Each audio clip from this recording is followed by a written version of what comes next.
Olá, eu sou a professora Maria Tereza e acompanho você na disciplina de Bioquímica Aplicada à Saúde.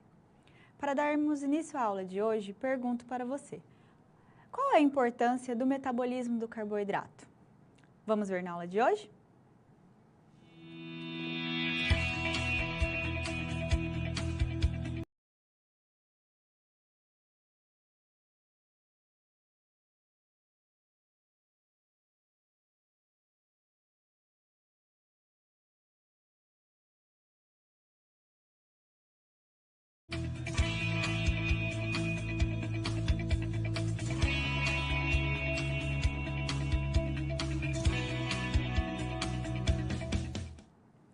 Quando falamos de metabolismo, a gente precisa entender que o metabolismo é um grande motor para o nosso corpo. Tudo que acontece no nosso corpo vai depender de uma atividade metabólica, seja ela de anabólica ou uma atividade catabólica. Hoje vamos ver sobre o metabolismo dos carboidratos. Desta forma, vamos estudar sobre o metabolismo de carboidratos, abordando a glicólise e o ciclo de Krebs. Então, o metabolismo é um conjunto de todas as reações químicas que ocorrem no nosso organismo. E ela é de extrema importância porque ela permite que a gente mantenha as nossas funções vitais. Então, ela é uma qualidade que vai distinguir o corpo vivo do organismo morto. E podemos dividi-las em anabolismo ou atividade anabólica e catabolismo. Quando a gente vai entender a definição de anabolismo, o anabolismo são as reações que produzem moléculas complexas a partir de substâncias mais simples. Então, eu vou estar produzindo alguma substância. Isso a gente consegue observar na síntese de proteína, a partir do aminoácido, ou num processo que demanda energia. Então, tudo que é anabolismo, nós vamos precisar de uma energia para produzir alguma coisa. Já em relação ao catabolismo, ele vai envolver a quebra da molécula complexa. Então, ele é o oposto do anabolismo, né? E aí ele vai quebrar por quê? Porque a gente precisa de substâncias mais simples para a absorção, para o desenvolvimento de outros metabólitos. Aí, dessa forma, nós temos como exemplo de um catabolismo a degradação de carboidrato, e essa degradação de carboidrato, ela tende a liberar uma energia.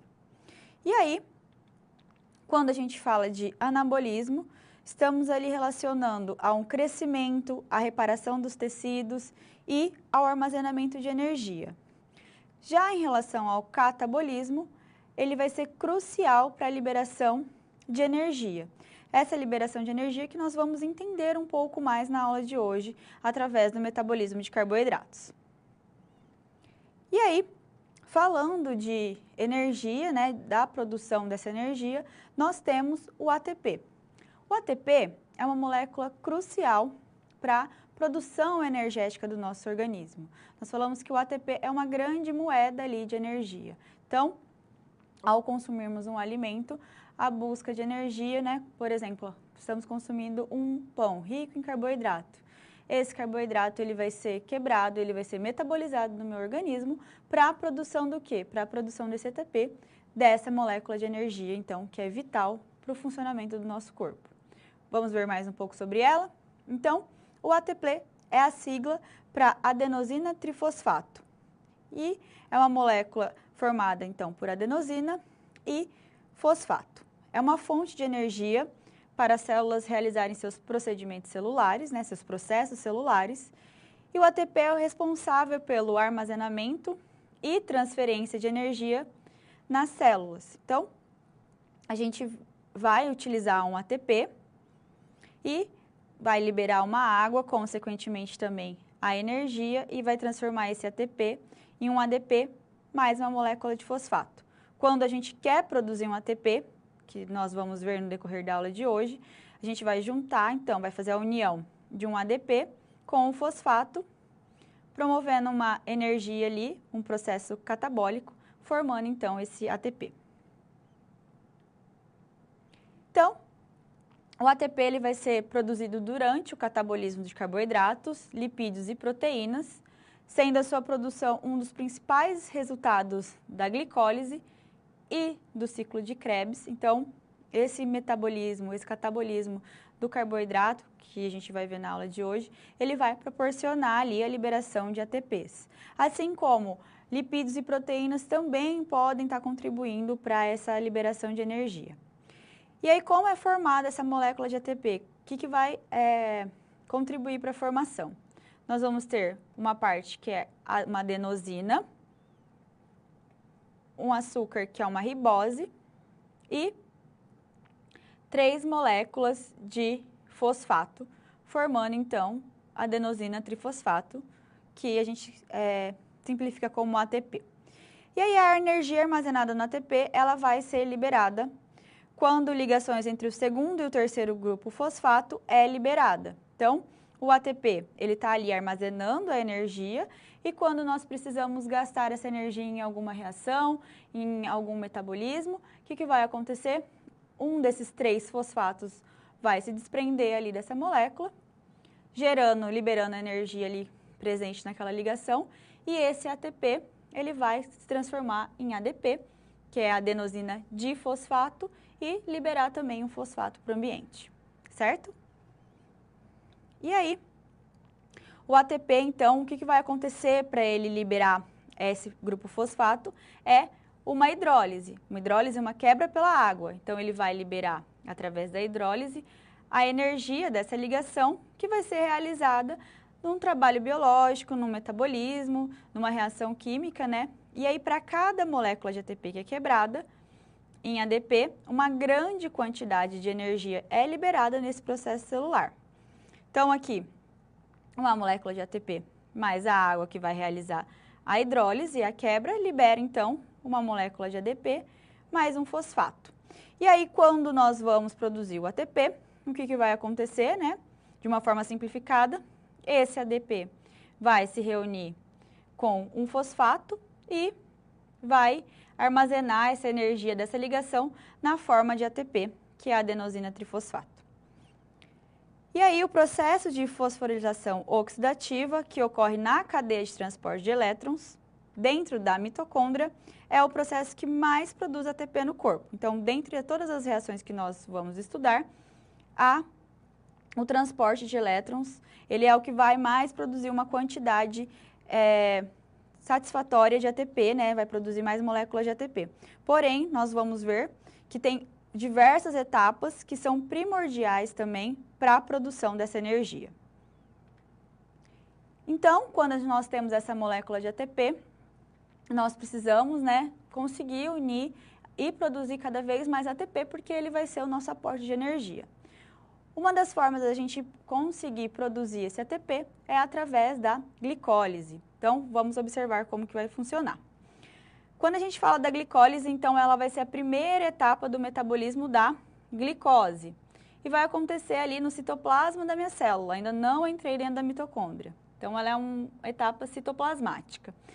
Eu vou ingerir um alimento, eu vou quebrar ali, né, fazer o processo de digestão dele, e eu preciso utilizar aquela glicose que entrou na minha célula para produzir energia. E aí, a primeira etapa vai ser a glicólise. Então, ele vai ser um processo inicial, com a quebra de uma molécula de glicose, então, em 2 moléculas de piruvato. Dessa forma, a gente vai conseguir produzir ATP e um receptor muito importante quando a gente fala de todos esses ciclos de produção de energia, que é o NADH. A glicólise, ela acontece em quase todos os seres vivos, tanto na presença de oxigênio, que é a via aeróbica, quanto na ausência de oxigênio, que é a via anaeróbica. Então, ela é uma via importantíssima, né, para a obtenção de energia. E ela vai acontecer de ela vai ter 2 fases em que ela vai estar ocorrendo, que a gente pode dividir esse processo de glicólise. A gente tem uma fase que eu tenho um gasto de energia, ou seja, eu vou precisar gastar o ATP ali para estar produzindo mais ATP no final, e uma segunda fase que eu chamo de fase de recompensa. Quando eu falo da minha etapa de fase de gasto, o que vai acontecer ali? Eu vou ter a minha molécula de glicose e eu vou transformar ela em outros substratos, outras substâncias, para que eu consiga, nesse caminho, produzir, né, o ATP que eu preciso e substâncias ali também de interesse para o meu corpo. Então, na etapa de gasto, ela chama etapa de gasto, por quê? Porque eu vou precisar gastar 2 ATPs. Aqui na etapa 1, onde eu vou estar quebrando minha glicose em 6-glicose fosfato, então eu vou gastar 1 ATP, que eu já tenho produzido no meu organismo. E aí depois na terceira etapa, onde eu vou transformar de novo o meu produto ali no meu metabolismo, eu vou gastar mais uma molécula de ATP. E aí eu vou ter essa fase de gasto, onde eu acabo gastando 2 moléculas de ATP para conseguir metabolizar. Nesse caso, as 2 etapas são de uma fosforilação, eu estou acrescentando um fosfato, tirando um fosfato do meu ATP, gastando energia e transferindo para a minha molécula ali, para transformar ela, né, no metabólito de interesse. Então, eu vou estar gastando 2 energias, duas moléculas de energia, 2 ATPs. Depois, quando eu vou para a minha fase de recompensa, lembrando, né, que é tudo uma fase seguida da outra. Mas por que essa fase se chama de recompensa? Porque aqui, efetivamente, eu vou estar produzindo uma molécula ali, eu vou estar produzindo meu ATP, né? Vou estar produzindo meu metabólito de interesse. Então, nesta etapa, eu vou conseguir produzir 4 ATPs, né? Principalmente ali na etapa 7 e na minha etapa 10. Vou estar produzindo esse ATP e vou também estar produzindo um outro receptor, 2 moléculas de NADH, que posteriormente também vão ser muito importantes para esse metabolismo do carboidrato. Dessa forma, depois que eu finalizo essa etapa de glicólise, eu vou ter um lucro líquido de 2 ATPs, visto que eu produzi 4 ATPs, mas eu gastei 2 inicialmente e 2 NADH por molécula de glicose que eu estou metabolizando. E eu também vou produzir ali 2 moléculas de piruvato que eu vou estar utilizando nos próximos ciclos do meu metabolismo de carboidratos. Essa fase não é uma fase em que eu vou ter uma grande produção de energia, né? Um saldo ali de 2 ATPs depois, né, dessa etapa.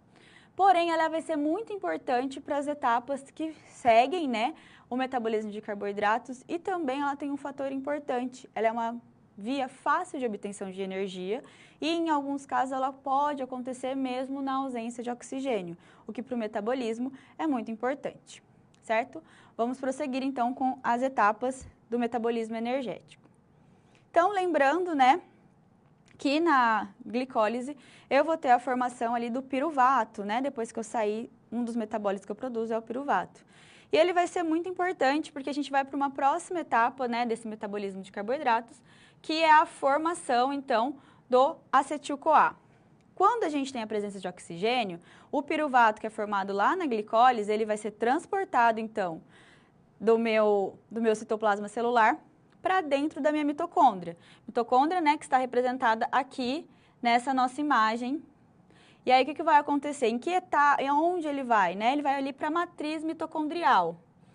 Na matriz mitocondrial, esse piruvato vai ser convertido em acetil-CoA. Essa conversão é conhecida como descarboxilação do piruvato, essa transformação, então, de piruvato em acetil-CoA. E aí, nessa etapa, vai acontecer a remoção de um átomo de carbono desse piruvato, né, dessa molécula de piruvato, na forma de dióxido de carbono, e a gente vai ter a produção de mais receptores, do NADH. E aí, é uma reação super importante, né, que vai ser catalisada por um complexo que chama piruvato desidrogenase. E isso vai dar ali um substrato para as próximas reações que a gente precisa fazer para o metabolismo dos carboidratos. E aí, a formação da acetil-CoA tem um papel principal no metabolismo energético, porque ele vai ser o início ali para um ciclo muito importante, que é o ciclo de Krebs, ou ciclo do ácido cítrico, onde ele vai ser totalmente oxidado e vai contribuir para a produção, então, de NADH, de FADH2 e ATP. Então, a acetil-CoA, né, através ali do piruvato, ele vai ter um papel importante ali na entrada do ciclo de Krebs, que a gente vai ver a seguir, tá? Então, o piruvato é uma molécula de 3 carbonos, quando ele tem um complexo ali do piruvato desidrogenase e ele vai ser metabolizado, vai liberar ali uma molécula de carbono, produzir um NADH e liberar a acetil-CoA, que vai dar início ao ciclo de Krebs, que a gente vai ver agora em seguida.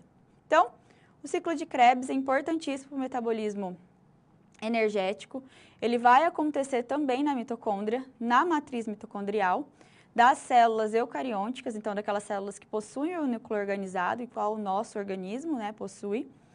E ela vai ser responsável justamente pela oxidação da acetil-CoA, derivado de carboidratos, também de gorduras e proteínas. Então, o ciclo de Krebs, ele vai ter uma importância, né, nos mais diversos tipos de metabólitos. Então, a gente vê aqui a acetil-CoA, né, vindo lá do piruvato, da glicólise.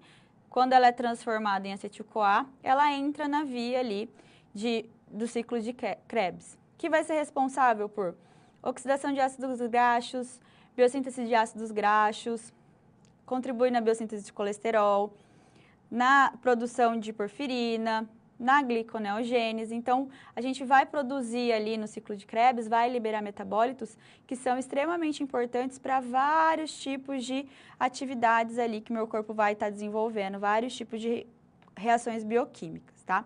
Inclusive, né, no metabolismo de carboidratos. Então, quando a gente passa por toda essa transformação no ciclo de Krebs, como resultado de cada molécula de acetil-CoA, o que eu vou ter ali? Liberado 2 moléculas de dióxido de carbono, 3 moléculas de NADH, 1 molécula de FADH2, tanto o NADH quanto o FADH2, eles são receptores de elétrons, que vão ser muito importantes na etapa, né, energética seguinte, no metabolismo de carboidratos. E 1 molécula de ATP, ou pode ser chamado também de GTP. E aí todos, tanto o NAD quanto o FADH2, que são esses transportadores de elétrons, vão para a cadeia ali de transportadores de elétrons também, para a produção de mais unidades ali de ATP. Então, gente, dessa forma, todo esse metabolismo, ele está ali produzindo ATP, produzindo receptores. Nas etapas que nós vimos na aula de hoje, a gente não tem uma larga produção de ATP, né? Uma produção de ATP em grandes escalas. Porém, elas preparam ali, principalmente os receptores de elétrons, para as etapas subsequentes para o metabolismo de carboidratos.